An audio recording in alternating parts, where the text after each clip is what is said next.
The video game industry is one of the largest entertainment industries in the world and is still growing at an impressive pace. Although it is incredibly unpredictable and the industry has suffered a few crashes, overall the number of gamers worldwide is still growing. People can more easily than ever access gaming consoles, computers, and even mobile phones, driving the sales of video games through the roof. Since the first commercially available video game became available with Computer Space's release in 1971, franchises like Mario, Pokemon, Battlefield, and Call of Duty have taken over the market, and with them have come the stock prices of Nintendo, Microsoft, and Sony. However, despite the overall positivity video games present to the generation of today, the game developers ultimately owe it to the fan base for their popularity. If not for the sales themselves, the gaming community is thriving with fan theories and ideas of numerous games such as Skyrim and Fallout taking place in the same universe. Extending further than this, though, is the mystery surrounding games, be it through fuzzy real-life statistics or simply confusing and unexplained features of a game. Many video games unwittingly launch investigations and questions into their subtext. You're watching Top Trending, and today we're going to be talking about the 10 craziest video game conspiracy theories.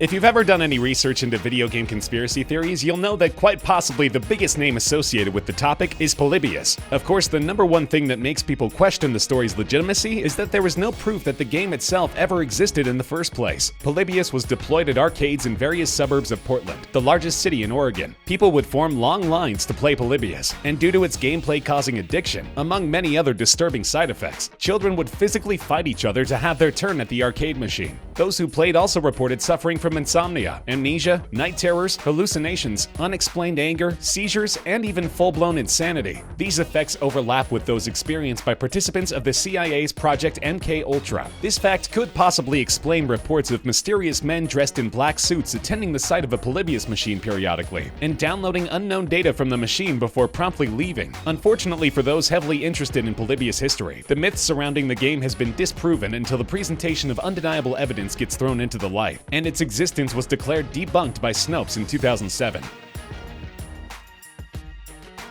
Back in 1997, Interplay Studios brought the post-nuclear role-playing game Fallout to our computer screens. The Fallout games are set in the 22nd century and the 23rd century, but the setting and art scene in the game draw parallels to the years following World War II in America, an era associated with black and white checker-floored diners, rock and roll, and the beginning of King Elvis Presley's iconic musical career. The retro-futuristic game, however, has been hailed as a fortune teller, predicting the future in some confronting ways. Fallout 3 was released in 2008, and after you go through several grueling tasks such as killing the character 3Dog, skipping the Galaxy News radio quest, and destroying the Enclave's base of operations known as Raven Rock. After this, the player reportedly hears 3Dog's voice on the radio, accurately expressing Gary Coleman's time of death. The radio broadcasts also presumably indicate Britney Spears will win an Oscar in 2023. Despite incorrectly predicting the Queen's death in 2014, the game allegedly predicted the Deepwater Horizon oil spill, a tragedy that killed 11 people on the 20th of April 2010, 2 years after the game's release.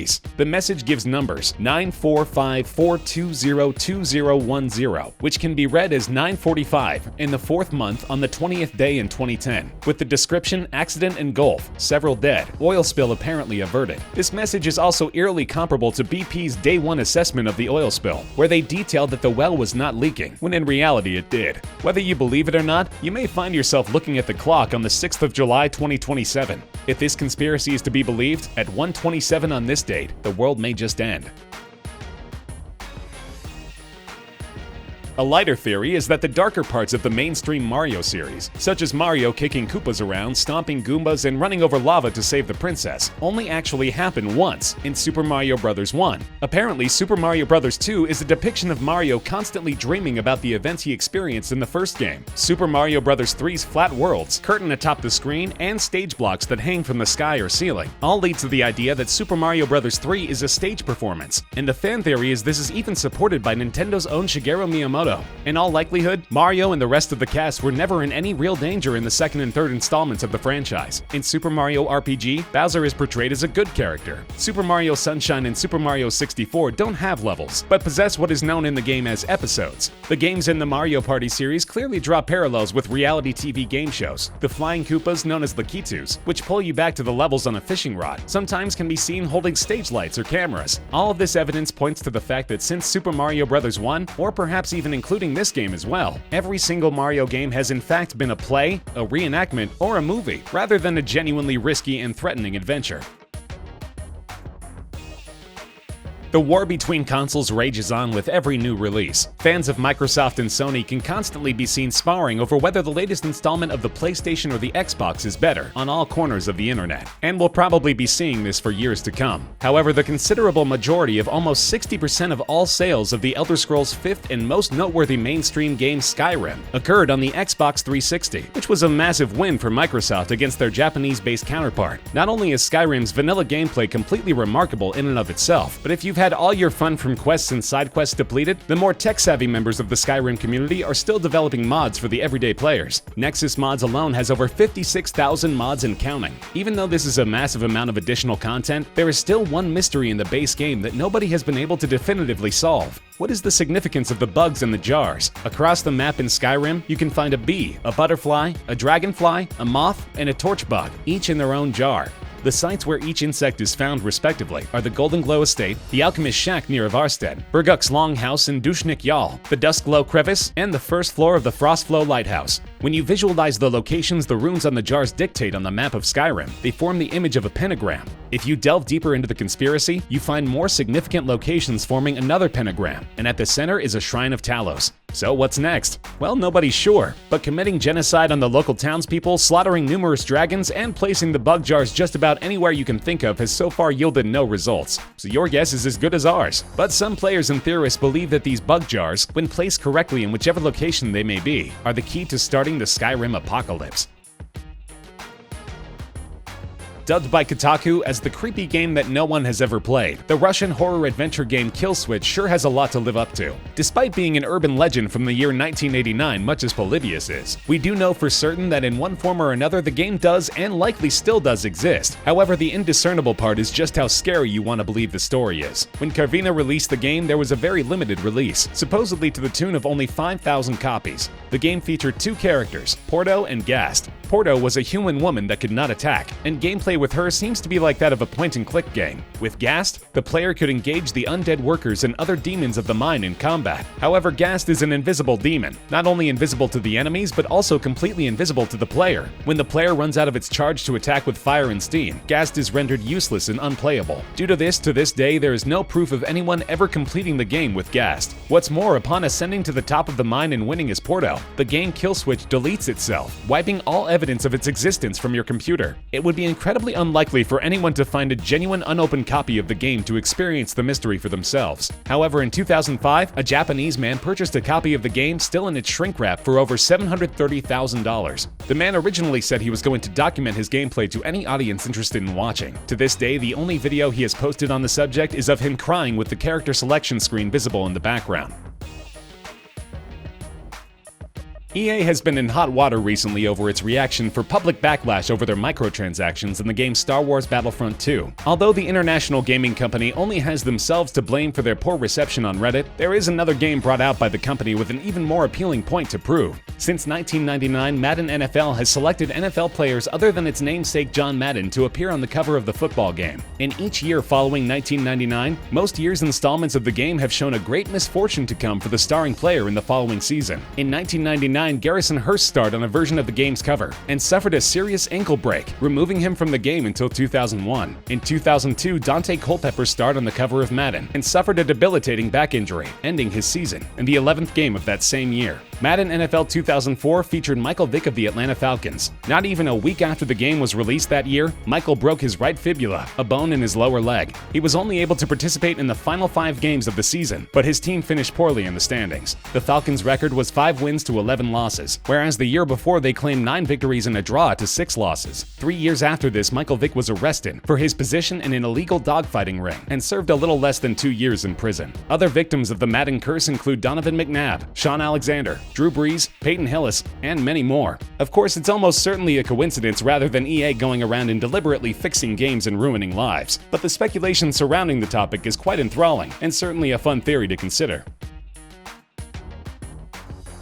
If there's ever been a moment in your life where you've been interested in any Nintendo console, it's almost certain that you've seen, played, or owned an Animal Crossing game. Now, of course, the game seems friendly and approachable for children. The characters are cute little animals, and you participate in tasks to help the village. But have you ever tried to leave? The residents of the community forbid it. You are introduced to a raccoon by the name of Tom, and you must work to pay off your debt. The debt is never ending. As soon as you pay off your mortgage in the game's currency, bells, Tom insists that you should expand your house more, adding to your debt once again. Cap'n, a player you were introduced to toward the beginning of the game, is based off a river demon in Japanese mythology called Kappa, which are renowned for their kidnapping of children in the lore. Cap'n states that he likes children and that they're gullible, further pointing to the fact that Cap'n may in fact be a river demon in disguise, and certainly shouldn't be reasonably trusted in any circumstance. These factors all point toward you being kidnapped and forced into child slave labor in a cult that won't ever let you leave because you know too much. It's a bit of a long shot considering the game is directly aimed at children and doesn't have that much more of a target audience. But when you look past the initial appeal of the cute animals and pretty graphics, you can definitely see something strange within the community. At the beginning of The Legend of Zelda Majora's Mask in a cutscene, it is made known to the player that Link embarked on a journey to find a character known only as a beloved and invaluable friend, which he parted ways with when he finally fulfilled his heroic destiny. This is likely a reference to the franchise's famous fairy Navi, as Majora's Mask takes place directly after Ocarina of Time. Now, we've all heard of the 5 stages of grief, right? When faced with serious trauma, almost everyone will go through the stages of denial, anger, bargaining, depression, and ultimately acceptance. If you've played Majora's Mask, you can make connections between towns in the game in these stages. We can see that it's possible Navi died, and Link experiences the 5 stages of grief throughout the game. Beginning with denial, the people of Clocktown flat out refuse to acknowledge or believe that the moon is going to fall, despite its clearly menacing face and its shape drawing larger. Anger is shown in Woodfall by the Deku, a plant-like race who immediately blame a monkey for the disappearance of their princess, and they are so blinded by their anger that they don't notice the monkey is trying to help. Bargaining can be found in Snowhead, with the Darmani dying in peace if Link secures his people's safety, and depression is seen in Great Bay, when Lulu loses her voice and eggs when they are stolen from her. Lastly, acceptance is seen when Link finds himself in possession of the light arrows and the Elegy of Emptiness, showing he accepts his grief and is finally moving toward the light. Although The Legend of Zelda is typically regarded as a game to a younger audience, at a psychological level, it can get pretty scary. Although they're more of a coincidence than a conspiracy, you've probably heard about the supposed 9/11 predictions. Nostradamus back in 1557 spoke of a new city, or New York, in which the sky was burning. His term 4 and 45 degrees could be interpreted as 40.5 degrees, and therefore a rounding up of New York's latitude.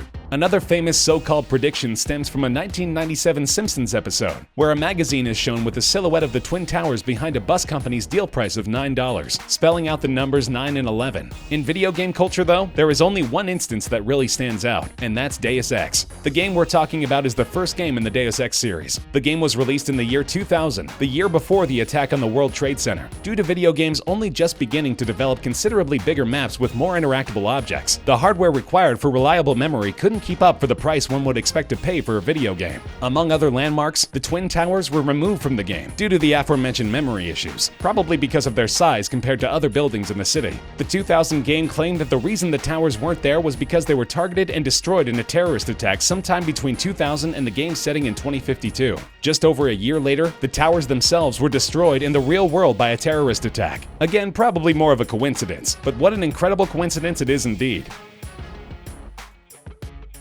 Pokemon games have only risen in popularity since their release in North America in 1998, but take away the cute little creatures you come across, and there's a dark and questionable backstory. There are a great number of conspiracies and fan theories surrounding Pokemon, so it was hard to settle on just one. So we have 2 of the most insane theories that go against the game's otherwise bubbly playthrough, coincidentally taking place in the same town in the game. The first theory is that you in fact killed Gary's Raticate. The last battle it is seen in is on the SS Anne, and after you defeat Gary, perhaps the cruise ship was too crowded for Gary to find help in time. The next time you see Gary is in Lavender Town, where he asks you if you know what it's like to have your Pokemon die. When you approach him in the tower, he asks, "What are you doing here? Your Pokemon aren't dead." It's quite confronting if a child were to put the pieces together. But while they're in Lavender Town, that's the least of their problems. Theory 2, upon the release of Pokemon Red and Green in Japan in 1996, close to the end of February, it is reported that many children aged between 7 and 12 years old committed suicide, mainly by hanging or jumping from heights after being inflicted by what was dubbed as the Lavender Town Syndrome.